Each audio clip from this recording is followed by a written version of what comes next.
প্রশ্ন হলো সান্ডা খাওয়া জায়েজ আছে কিনা।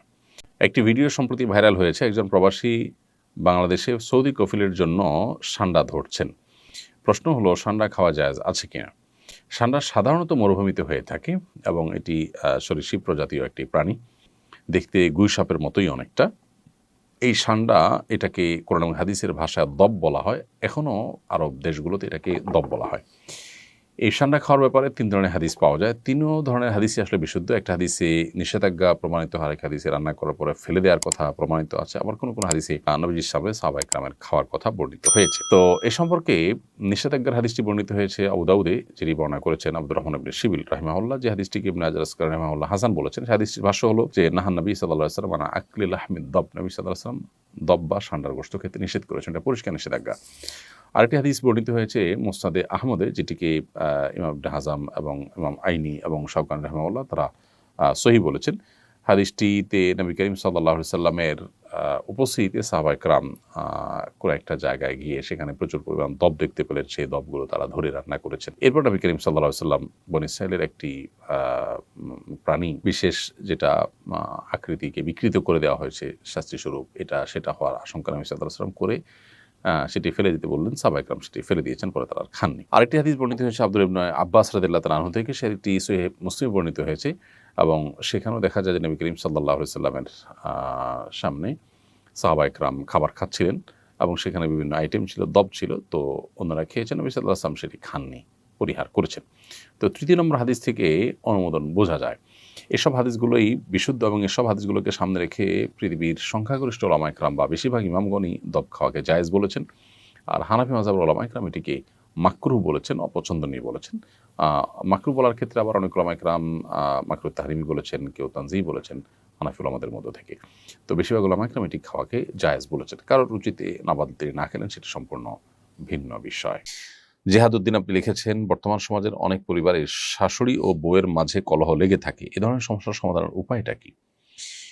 বেশিরভাগ পরিবারগুলোতেই দাম্পত্য কলহ মূলত বউ শাশুড়িকে ঘিরেই শুরু হয় এবং এটির ফলশ্রুতিতে কত ছেলে যে এ পর্যন্ত আত্মাহুতি দিতে হয়েছে বা তারা আত্মহত্যার পথ বেছে নিয়েছেন অনাকাঙ্ক্ষিতভাবে, অপ্রত্যাশিতভাবে, সেটা আসলে বলার অপেক্ষা রাখে না।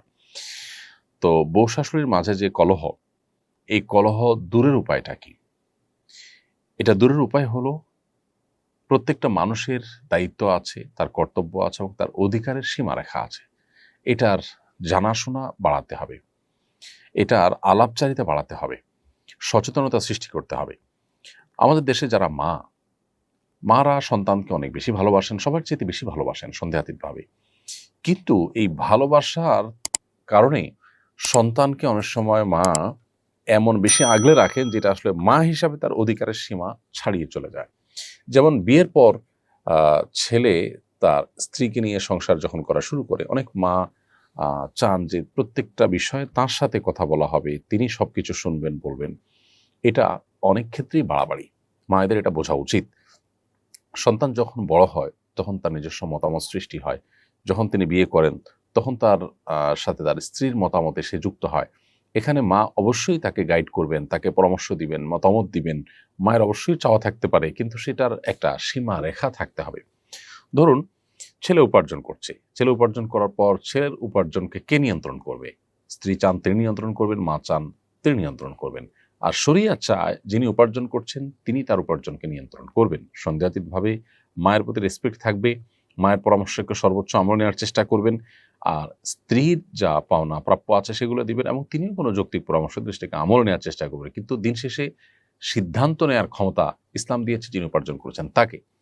এখন মা যদি মনে করেন যে ছেলে আমার উপার্জন করে সব আমার কাছে দিবে, আমি যা খুশি তা বউকে দেব বা দেব না। অনেক প্রবাসীরা আছেন, তাদের উপার্জনের সমস্ত টাকা বাবা মা আশা করেন যে আমাদের কাছে দিয়ে দিবে, আমরা আমাদের মতো বিষয়কে নিয়ন্ত্রণ করব। এগুলো সবগুলোই কিন্তু বাড়াবাড়ি এবং বাবা মা হিসাবে তাদের যতটুকু অধিকার আছে তার সীমা ছাড়িয়ে চলে যাওয়া। সন্তানের প্রতি বাবা মা যদি জুলুম করেন তাহলে সেক্ষেত্রে আল্লাহর কাছে কিন্তু জবাবদিহিতার মুখোমুখি হতে হবে, সে বাবা মার কিন্তু বিচার হবে। অতএব এই মাত্রা জ্ঞানটা আমাদের মধ্যে খুবই কম এবং এর কারণেই কিন্তু কলহগুলো বেশিরভাগ ক্ষেত্রে হয়ে থাকে। অতএব মা হোক বাবা হোক, তাদের যে অধিকার সেটা অবশ্যই সবার চাইতে বেশি, আল্লাহর পরে আল্লাহ রাসূলের পরে সবচেয়ে বেশি অধিকার তাদের, সন্দেহ নেই। কিন্তু সেই সাথে সেটার একটা সীমা আছে। শরীয়ত একটা সীমানা দিয়েছে, সো সেই সীমাটা আমাদেরকে মেনটেন করে চলতে হবে। একই কথা স্ত্রীর ক্ষেত্রে প্রযোজ্য। আপনার স্বামী উপার্জন করে আনছেন, এখন কি করবেন না করবেন, কাকে দিবেন না দিবেন সব আপনি দেখবেন না, এটা একেবারেই অযৌক্তিক কাজ। আপনার প্রাপ্য অধিকারটা পাচ্ছেন কিনা, আপনার ভরণ পোষণ যথাযথ পাচ্ছেন কিনা, মাও দেখবেন যে মারটা পাচ্ছেন কিনা।